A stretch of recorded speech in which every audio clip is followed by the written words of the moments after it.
नमस्कार, मैं सोनू बंसल पिछले 2 महीने से किशोर योगा अकेडमी में नियमित जैसा ही आ रहा हूँ। किशोर जी के सानिध्य में योग हमने सीखना शुरू किया है।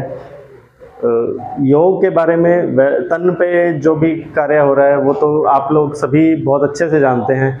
जो किशोर जी के पास आने के बाद मैंने जो समझा है, जो सोचा है, कुछ और भी जगह से पढ़ा है, तो योग का मतलब है अपने हिंदी में जोड़, तन का मन से, मन के तल पर योग, जोड़। तो तन पे तो हम सभी प्रभाव देख रहे हैं विस्तृत ढंग से कि योग की इस क्रिया से, इससे कहाँ क्या प्रभाव पड़ता है, उसके लिए हमें सबको बहुत नॉलेज हो चुकी है। लेकिन अभी मैं जो बात करने जा रहा हूँ वो मन पे है, जो अंदर अपने मन के तल पे जो योग का प्रभाव हो रहा है। सांसों की क्रिया जो किशोर जी बार बार कहते हैं कि सांसों को ध्यान दीजिए, अंदर आ रही है, बाहर जा रही है, उससे हमारा मन एकाग्रचित हो रहा है। विचार शून्य एक अवस्था है जिसमें हम सिर्फ कोई विचार नहीं है, हमारा मन का जो है, अब तक जो हमने अभी तक सीखा है, या तो हम पास्ट में हैं, कुछ सोच रहे हैं कि हमारे साथ क्या हुआ, या फ्यूचर में हमारी प्लानिंग चलती रहती है। वर्तमान में जो अभी चल रहा है उसमें हमारा कोई ध्यान नहीं है। तो इसीलिए स्ट्रेस जो बढ़ रहे हैं, मानसिक जो असंतुलन, स्ट्रेस इतना ज्यादा बढ़ा हुआ है इन दिनों। विज्ञान ने इतनी उन्नति कर ली है, फिर भी हम लोग खुश नहीं हैं। तो योग हमें सिखाएगा, हम अच्छे से अगर इसको समझें, सोचें, मन के तल पे भी हमें स्वस्थ देना है। इसका करें, मन के तल पे हमें स्वस्थ करना है। हम जैसे किशोर जी जो कहते हैं कि सांसों को ध्यान दीजिए, तो जितनी देर हम अपनी श्वास पे ध्यान दे रहे हैं, अंदर आ रही है श्वास, बाहर जा रही है, तो सोचिए कि हमारा मन दूसरी जगह कुछ और नहीं सोच रहा, हम सिर्फ सांस पे ध्यान दे रहे हैं। यानी कुछ देर के लिए हमने अपने मन को विचार आने से रोका। ये पहला स्टेज है अपना, कि हम विचार कम कर रहे हैं, अपना मन की जो भागदौड़ है उसे कम कर रहे हैं। वो भागा, हमने उसको खींच के ले आए, वो भाग रहा है, हम उसको खींच के ले आए। जब भी याद आए सारे दिन में कि हमें अपनी श्वास पे ध्यान देना है, हम कोई भी कार्य बेहोशी में करते रहते हैं। जैसे अपन कार ड्राइव कर रहे हैं तो कार चल रही है ऑटो मोड पे, जैसे अपने श्वास आ रहे हैं, अपना हृदय चल रहा है, वो ऑटो मोड पे चल रहा है।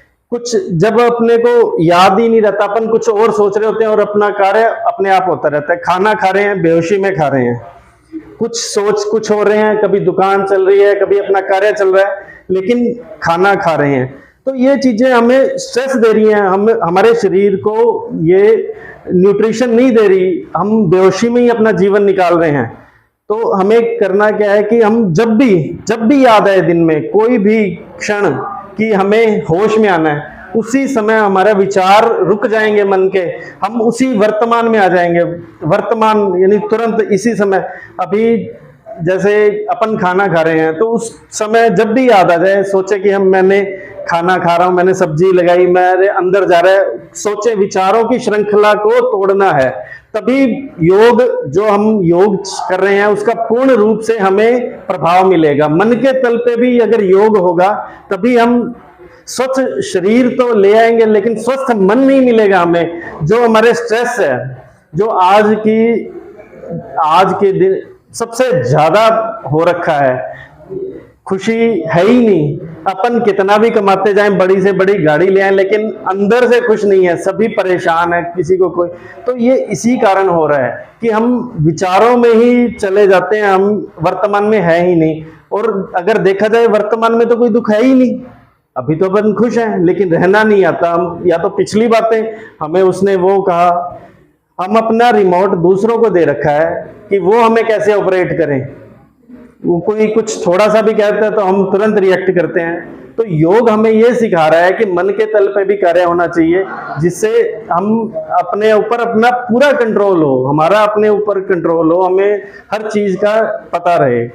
तो मैं यही चाहूंगा कि जैसे किशोर जी हमें कहते हैं, सभी साधक इस पे भी पूर्ण रूप से गौर करें कि सांस आ रहा है, सांस जा रहा है, या कुछ भी हम कार्य कर रहे हैं उसको होश पूर्वक करने की कोशिश करें।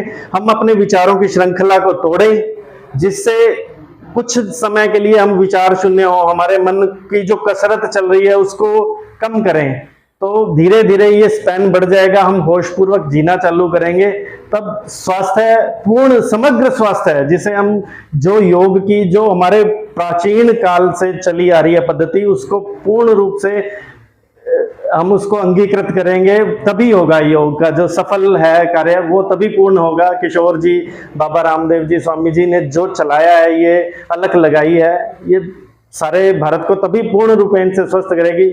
सभी बंधुओं को बहुत बहुत धन्यवाद, हार्दिक आभार। जय सिया राम।